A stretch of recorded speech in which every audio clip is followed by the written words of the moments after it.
This lecture is about eliminating forms of be. In order to understand this lecture best, you need to be comfortable with identifying subjects and verbs, and it would also help to be familiar with the forms of be, although we will review those before moving on to the lecture proper. I want to start by motivating this lecture by taking a look at a couple of sentences in their revisions. First sentence, the Pilgrims were looking for a new country to be free in. And the revision, the Pilgrims sought freedom in a new country. The revision is much shorter and more direct. It should feel more direct to you. Next sentence, Nancy is a perfect example of being brave.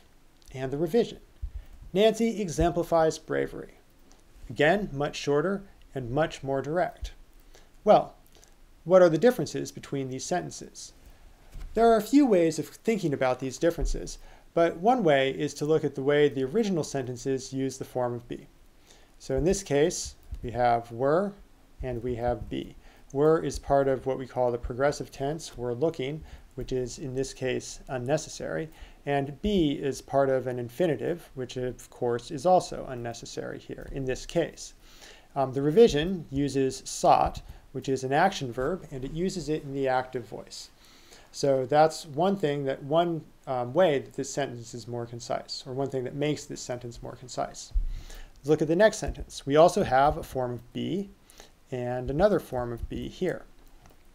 And it's true that this is this word being is what we call a gerund, but it nonetheless counts as a form of be. And then in the revision, we have an action verb, exemplifies, and again used in the active voice. So what this pair of sentences suggests is that we can really improve our writing, make it more concise, make it more direct, by looking for forms of be that can be revised out and replaced with action verbs. So that's our principle. Strive to eliminate forms of be, using action verbs instead. Let's take a review of our forms of be. They are am, are, is, was, were, be, being, and been. And again, if you feel uncomfortable identifying these, you can refer to our previous lectures. Let's go on here. Let's take a look at some exercises. The following sentences all use is as a form of the verb to be. Revise the sentences by eliminating the is. So in this first case, here's our is. It is a beautiful day and makes all the boys happy. Now, the first thing we note here is that it is a beautiful day is using way too many words in order to make the point about the beautiful day. The real important part of the sentence is that the day makes all the boys happy. So we want to cut down this opening material here so that we can keep the emphasis on makes all the boys happy. And to do that, we just say, the beautiful day makes all the boys happy. Next up, oh, and by the way, of course, you might want to pause the video here, take a look at these sentences, and try to figure out if you can come up with your own revisions to improve them. All right, so assuming that you're done pausing the video, let's go on to is in the next sentence. Tom's task today is to paint a fence. We're going to try to get rid of is here. And we note that we have an infinitive, to paint. An infinitive is not actually a verb, but it's derived from a verb. It functions like other parts of speech. But infinitives are very helpful to identify in sentences like these because they can usually be converted into verbs. So how to revise this sentence? Well, we want to keep the idea that it's today, and we want to have Tom in here, of course. And we also want to keep the idea that this is a task, and we can do this instead of using the word task with the word must. And that lays the way for our new verb, which of course is going to be paint. So today, Tom must paint a fence. There's our revision. We've converted is to paint into the verb must paint. On to the next one. When Tom first looks around, there is no one to help him.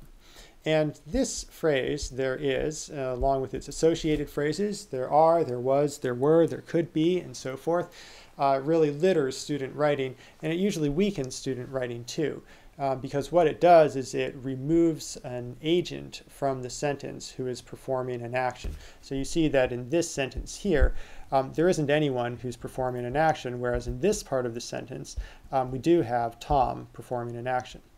So what we want to do usually when we construct sentences is we want to base them around people or perhaps entities of some kind that are performing actions. First part of the sentence is fine.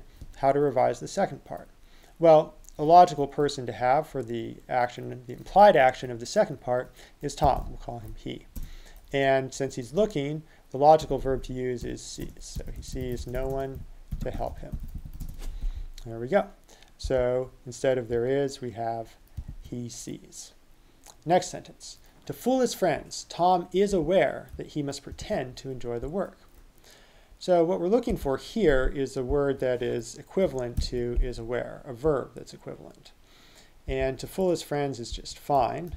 That can remain unchanged. And we'll keep Tom in here as well. And the logical verb to use here is knows. And then the rest of the sentence can remain unchanged. It may be surprising that just reducing a long sentence like this by a single word can create so much of an improvement, but it really does feel better to a skilled reader to read this version of the sentence with the word knows. On to number 5. Another example of Tom's trickery is when he claims that only he may paint the fence.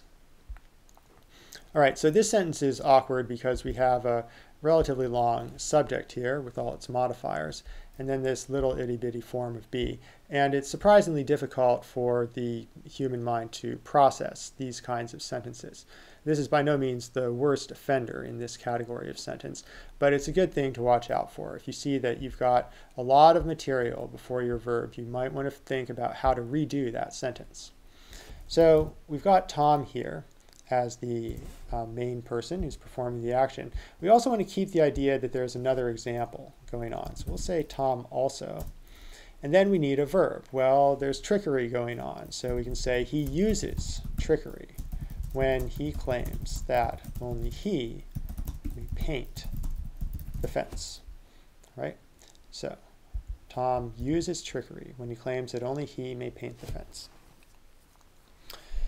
All right, on to the last one. This trip is successful because Tom uses his imagination.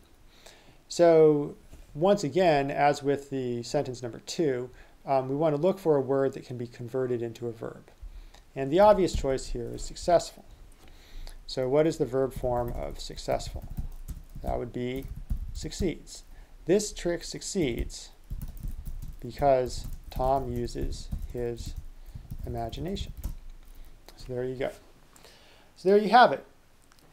6 examples for how to eliminate forms of be from your writing.